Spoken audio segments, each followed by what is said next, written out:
ಇಲ್ಲಪ್ಪ, ಅದಕ್ಕೆ ಅವ್ನು ಯಾರು ಸೀರಿಯಸ್ ಅಂತ ಕಾಣುತ್ತೆ ಅಂತ ಹೆಸರಿಗೆ ನಾವು ಬುಕ್ ಮಾಡಬೇಕು ಅಲ್ಲಿ ಬೆಡ್ ಇಲ್ವಾ? ನಾವು ವೆಂಟಿಲೇಟರ್ಸ್ ಅನ್ನು ಮೈಸೂರು ಸಿಟಿ ಹಾಸ್ಪಿಟಲ್ಸ್ ಅಲ್ಲಿ 230 ಇದೆ ಸರ್. ಅದು KPMA ಆಕ್ಟ್ ಪ್ರಕಾರದಲ್ಲಿ 130 ಗವರ್ಮೆಂಟ್ ಕೊಟ್ಟಿದ್ದಾರೆ. 130 ಆಸ್ ಆಫ್ ಫುಲ್ ಆಗಿದೆ ಸರ್ ಇವತ್ತಿಗೆ. ಅದು ಏನು ಅಂತ ಅಂದ್ರೆ ಒನ್ ಡೇ ಆಗ್ಬೋದು. ಈಗ ಆಲ್ ಆಫ್ ಎ ಸಡನ್ ಅದು ಏನು ಅಂತ ಅಂದ್ರೆ ಯಾರು ವೆಂಟಿಲೇಟರ್ಸ್ ಇಂದ ಔಟ್ಕಮ್ ಆಗಿರ್ತಾರೆ ಆ ಬೆಡ್ ವೇಕೆಂಟ್ ಆಗುತ್ತೆ ವೆಂಟಿಲೇಟರ್ಸ್.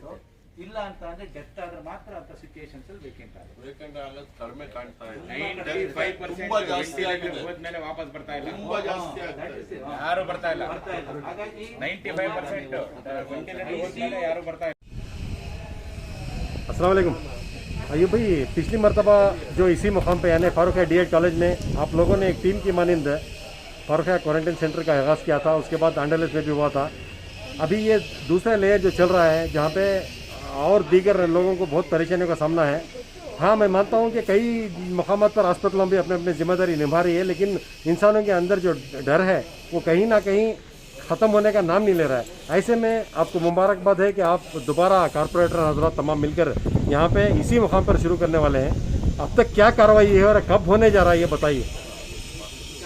पहले तो मैं शुक्रगुजार हूँ सारे कारपोरेटर मेरे साथियों का जी, जिसने इस नाजुक मौके पर जी, एक होकर जी, यहाँ पर फारूक कोविड सेंटर चलाने की मुहिम जी, की है जी, और सबका साथ के साथ जी, इस हॉस्पिटल का काम स्टार्ट हो रहा है। जी, उस काम के लिए जी, आज हम सारे एनआरसी के कारपोरेटर पार्टी वगैरह छोड़ के जी, हर पार्टी से, कांग्रेस, जनता दल, BJP से हर कारपोरेटर हम जमकर जी, इस हॉस्पिटल को किस तरीके से आने वाले दिनों में बेहतरी के तरीके से जी, जो आवाम और कौम को फायदा पहुंचे उस तरीके से चलाने के लिए डिस्कशन हुआ है। जी, हम बैठकर राय मशवरा किए हैं। जी, अल्हम्दुलिल्लाह पूरे साथियों से, पूरे कारपोरेटरों से अच्छे मशवरे जी, मिले हैं।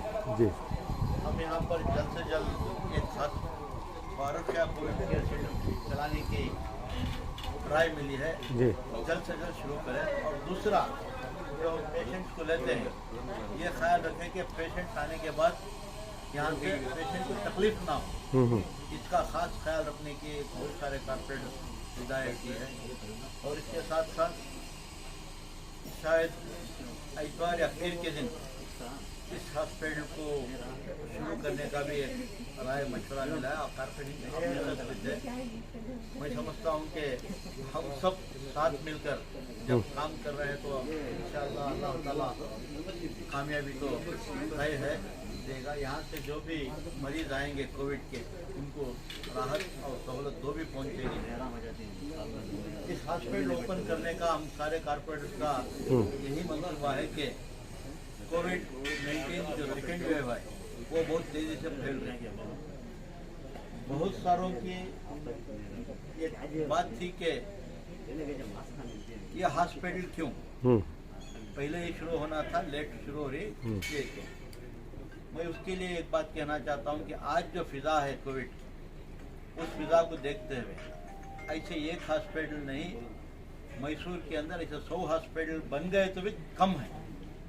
हमारे सामने दूसरी लहर चल रही है, इसमें हम बहुत सारों को ऑलरेडी हम खो चुके हैं और बहुत सारे हॉस्पिटलों में हैं, वेंटिलेटर्स में हैं, ऑक्सीजन बेड्स पे पड़े हुए हैं और बहुत सारे लोग अभी भी हम देख रहे हैं एम्बुलेंस में अपना जान तोड़ रहे हैं।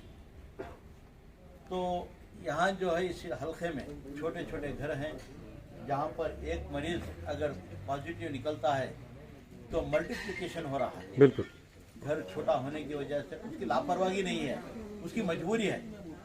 पेशेंट की जो है लापरवाही से ज़्यादा मजबूरी है, जो घर छोटे होने की वजह से जब घर में जाकर ये सिम्टम्स आकर घर में रहता है तो उसके घर में जो फैमिली वाले रहते हैं उन तक फैल रहा है। जी, एक की जगह 5 पेशेंट ज़्यादा बनाकर आता है। उसको सब डिस्कस करते हुए हम सब ने यही सोचा है कि ये सिम्टमेटिक पेशेंट जो भी है पहले यहाँ पर आकर रहते इलाज करवाना। जब वो इलाज होते हैं तो उनकी वजह से 4-5 फिर मरीज बचते हैं हमारे। वो 4-5 मरीज से 400-500 मरीज को हम कम कर सकते हैं। यानी इस वबा को फैलने से रोका जा सकता है। वबा को पहले जो चेन लिंक है कट करने की कोशिश कर रहे हैं। अच्छा, माशाल्लाह इस हॉस्पिटल में ये सिम्टोमेटिक माइल्ड केसेस लेने की कोशिश चल रही है और बहुत सारे कारपोरेटरों की मदद से यहाँ पर ऑक्सीजन कॉन्सेंट्रेटर्स भी मिल रहे हैं और बहुत सारी सहूलत भी मिल रही है। इंशाल्लाह आने वाले दिनों में जिस तरह पहली लहर में जो फारुखिया कोविड सेंटर चला था उसी तरीके से ये दूसरी लहर में भी फारुखिया कोविड सेंटर चलेगा। अल्हम्दुलिल्लाह मैं सबसे अपील करता हूँ जो भी ये पॉजिटिव आता है इसमें घर में जगह नहीं रहती रहने के लिए कम रहती है और थोड़ी बहुत बुखार वगैरह रहती है तो तुरंत इस सेंटर में आकर इलाज करवाएं। सर यहाँ पे आने के बाद पेशेंट का कुछ फीस वगैरह यहाँ पर फीस तो रखा नहीं गया है, फ्री मुफ्त में है, लेकिन खाना भी मुफ्त में ही दे रहे हैं। अल्लाह के बंदे को ये ऑर्गेनाइजेशन आके खाने का कबूल लिया है। कारपोरेशन से बहुत चीज़ सारे सहूलतें भी मिल रही हैं, कारपेट वगैरह मिलकर ऑक्सीजन कंसनट्रेटर्स का सब इंतज़ाम कर रहे हैं। लेकिन दवाई का जो है, दवाई लास्ट टाइम पूरा मुफ्त में दी गई थी, लेकिन इस बार का वायरस अलग तरीके के रहने की वजह से थोड़ी दवाई कॉस्टली रहने की वजह से हुकूमत से दवाई नहीं मिल रही। हम कोशिश कर रहे हैं कि दवाई लेकर दें, अगर ना मिले तो पेशेंट्स के ऊपर दवाई का खर्चा आता है। अच्छा, इसमें कारपोरेशन का क्या रोल रहेगा? कारपोरेशन जो है हमारे साथ, जब हम पूरे कारपोरेट के साथ हैं तो कारपोरेशन का ही रोल है। नहीं, वहाँ से क्या सहूलतें मिल रही हैं आपको, क्या आपकी मांग की? वगैरह मिल रही है जी। यहाँ पर बहुत सारे सामान मिल रहे हैं, ऑक्सीजन कॉन्सेंट्रेटर्स दे रहे हैं। एक हद तक डॉक्टर्स जो हैं, तकरीबन यहाँ के लिए डॉक्टर्स का बहुत बड़ा खर्चा रहा था। मैं शुक्रगुजार हूँ कारपोरेशन कमिश्नर का जो हमारी अपील पर डॉक्टर्स का और नर्सेस का खर्चा भी संभालने के लिए तैयार हो चुके हैं। उसमें हमारे पास लगभग 5 डॉक्टर्स हैं, उसमें एक डॉक्टर हम होम से पैसा लेकर उसको दे रहे हैं। बचत 3 या 4 डॉक्टर्स का खर्च कारपोरेशन कमिश्नर ही कारपोरेशन के थ्रू उठा रहे हैं। बिल्कुल सर कुछ वॉलंटियर्स आ रहे हैं। कोई एक साहब मिर्ची बाबू नाम है, वो 11-12 वॉलंटियर्स का खुद 2 महीने का खर्च कबूल लिए हैं। वॉलंटियर्स भी यहाँ पर आ रहे हैं। लगभग पिछले बार से अच्छी तरीके से यहाँ पर सिस्टमेटिक काम चलने की उम्मीद। इंशाल्लाह। नहीं, आप काली मिर्ची क्या मोहम्मद इरफान के मेंबर है, वो भी मान लिया। ऐसा बहुत सारे लोग पैसा दे रहे हैं। जब इन्होंने वॉलंटियर्स का सवाल उठाया तो हमें बात। और बीडी हॉस्पिटल के भी आप रोजाना मामला देख रहे हैं और पिछली मरतबा भी आप यहाँ पे थे, तो आपके जो एक्सपीरियंस है, जो लोगों की तकलीफ देखे हैं, अभी ये जो मिशन नया शुरू होने वाला पीर से, तो इस ताल्लुक से क्या कहना चाहिए? मैं इस बार ज़्यादातर नहीं बोलना चाहता जी। मुझे गए बार का एक्सपीरियंस जी। फारुखिया केयर सेंटर और उसके बाद अंडोलास, जहाँ पर तकरीबन 1500-1600 मरीज़ जो है यहाँ पर आकर ये सिम्टम के जो पेशेंट्स थे वो तैयार होकर सब बेहतरीन ये होकर सब निकले थे। तो लेकिन डिफरेंस क्या है, पहला लहर और दूसरी लहर, पहली लहर और दूसरी लहर में बहुत डिफरेंस है जी। अब जबकि ये कल्याणगिरी की हॉस्पिटल जनाब MLA साहब के जरिए वो मजबूती के साथ वहाँ पर पूरे डिस्ट्रिक्ट एडमिनिस्ट्रेशन को इन्वॉल्व कर पूरी एक पक्की हॉस्पिटल बनने के बाद वहाँ जो ट्रीटमेंट चल रहा है, वहाँ जो माइल्ड और मॉडरेट पेशेंट्स को देखा जा रहा है, ये सिम्टमेटिक जो है बहुत सारे जो होम आइसोलेशन को चले जाते हैं, दूसरे लोग जो है मॉडरेट और माइल्ड पेशेंट जो है बाकायदा वहाँ पर रहकर ट्रीटमेंट कर अब वहाँ पर सीवियरिटी अगर बढ़ती जा रही है तो फौरन जो है उसे हायर सेंटर्स को भेजकर जो है उनकी जान बचाने की कोशिश की जा रही है। अब इस बार का सिस्टम ज़रा ठीक नहीं है। यहाँ पर जो है ये सिम्टोमेटिक पेशेंट्स ये क्या 2 दिन के लिए आते हैं, दवा लेकर तभी ठीक हो गए तो ठीक हो गए, 3-4 दिन अगर उनमें गुजर गए तो ऑटोमेटिकली जो है उन्हें माइल्ड और मॉडरेट में एंटर होकर सीवियरिटी को पहुंच रहे हैं। तो इसका ख्याल रखना बहुत ज़रूरी है। यहाँ पर ऑक्सीजनेटेड बेड्स का होना बहुत अहम है। अभी ऑक्सीजन कॉन्सेंट्रेटर्स जो है अभी 10 हैं, 10 से 30 मंगाएंगे, और उसके साथ में है जो मॉडरेट, माइल्ड और मॉडरेट को रख कर अगर कोई पेशेंट्स थोड़ी भी सीवियरिटी आती है तो फौरन जो है उसे हायर सेंटर को भेजना, ये बहुत अहम है। डॉक्टरों का बिलखुसूस वो कॉरपोरेशन से भेजने दो या प्राइवेट ऑर्गेनाइजेशन से लगने दो, ये डॉक्टरों की फैकल्टी, नर्सिंग, पैरामेडिकल, इनका सबसे पहले अहम और क्लियर कट होना बहुत ज़रूरी है पेशेंट्स के लिए।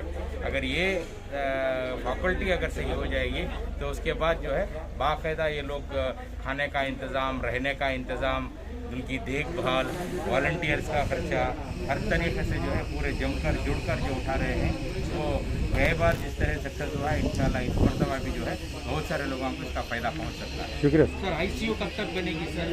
आईसीयू कल्याणगिरी के हॉस्पिटल में हालांकि 10 बेड रेडी हैं और उसके साथ में जो है 2 वेंटिलेटर्स भी आए हुए हैं।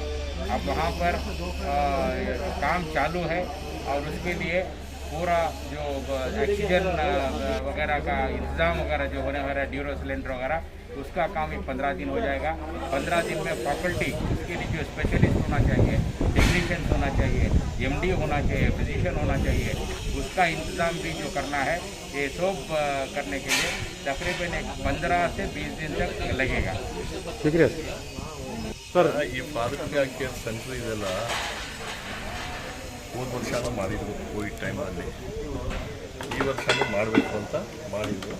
ಹೋದ ವರ್ಷ ಬಿಡಿ ಕಾರ್ಮಿಕರ ಹಾಸ್ಪಿಟ್ಲು ಮಾಡಿದ್ರು, ಜೊತೆಯಲ್ಲಿ ಫಾರೂಕ್ ಕೇರ್ ಸೆಂಟ್ರು ನಡೀತು. ಅದೇ ರೀತಿ ನಡೀಲಿ ಅಂತಕ್ಕಂಥ ಎಲ್ಲ ಕಾರ್ಪೊರೇಟ್ಗಳು ಅಭಿಪ್ರಾಯ. ಆಮೇಲೆ ಈ ಕೇರ್ ಸೆಂಟ್ರಿಗೆ ನಾವು ರಿಕ್ವೆಸ್ಟ್ ಮಾಡ್ತೀವಿ ಕಾರ್ಪೊರೇಷನ್ ಕಮಿಷನರ್ನ, ನೀವೇ ಇದಕ್ಕೆ ಚೇರ್ಮನ್ ಆಗಿ ಎಲ್ಲ ಈ ನರಸಿಂಹರಾಜ ಕ್ಷೇತ್ರದ ಕಾರ್ಪೊರೇಟ್ಗಳು ನಿಮ್ಮ ಜೊತೆಲಿ ಇದ್ದು ಇದಕ್ಕೆ ಕೆಲಸ ಮಾಡೋಣ ಅಂತಕ್ಕಂಥದ್ದು ಇವತ್ತು ನಾನು ಕಮಿಷನರ್ ಜೊತೆ ಮಾತಾಡ್ತೀನಿ. ಬಹುಶಃ ಕಮಿಷನರು ಒಪ್ಕೋತಾರೆ. ನಮಗೆ ಏನು ಸೌಲಭ್ಯಗಳು ಕಾರ್ಪೊರೇಷನಿಂದ ಸಿಕ್ಕುತ್ತೆ ಕಾರ್ಪೊರೇಷನಿಂದ ಪಡ್ಕೋತೀವಿ, ಸಾರ್ವಜನಿಕರಿಂದ ಏನು ನಮಗೆ ಅನುಕೂಲ ಆಗುತ್ತೆ, ಯಾರನ್ನ ಮುಂದೆ ಬಂದು ಇದು ಮಾಡಿಕೊಡ್ತೀವಿ ಅಂದಾಗ ಅವರಿಂದ ಅನುಕೂಲ ಪಡ್ಕೊಂಡು ಈ ಕೋವಿಡ್ ಕೇರನ್ನ ನಡೆಸ್ತಕ್ಕಂಥ ಪ್ರಯತ್ನ ನಾವು ಮಾಡ್ತಾಯಿದ್ದೀವಿ. ಇದು ಎಲ್ಲರಿಗೆ ಎಲ್ಲ ಈ ನರಸಿಂಹರಾಜ ಕ್ಷೇತ್ರದ ಸುಮಾರು 22 ಕಾರ್ಪೊರೇಟ್ಗಳು ಎಲ್ಲ ಸೇರಿ ಎಲ್ಲ ಪಕ್ಷಾತೀತವಾಗಿ ಈ ಸೆಂಟ್ರನ್ನ ನಡೆಸೋಕ್ಕೆ ಪ್ರಯತ್ನ ಮಾಡ್ತೀವಿ. Thank you sir. बस सवाल है ना आपके?